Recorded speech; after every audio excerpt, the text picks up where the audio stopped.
Достар, баршаңызға сәлем. Бүгін сіздермен ең арзан және ең оңай маска жасаймыз. Ең бірінші бізге қияр қажет.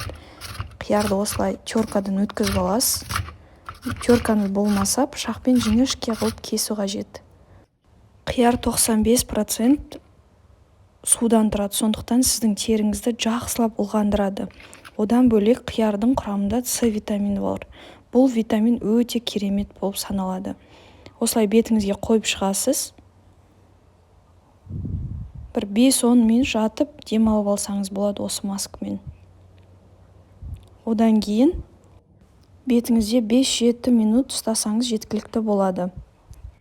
Бұндай маска бетіңіздегі дақтарды, көзіңіздің астындағы көгергенді жақсы кетіреді. Жатар алдында жасасаңыз эффект жақсы болады. Достар, маған подписка жасап, лайк қоюды ұмытпаңыздар. Бұндай маскадан кейін крем жағуды ұмытпаңыздар.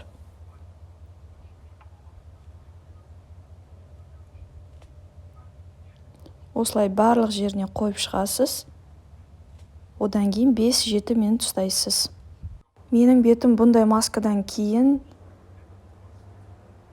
жеңілденіп, өзіме керемет әсер береді. Достар, менімен бірге болғандарыңызға үлкен рахмет.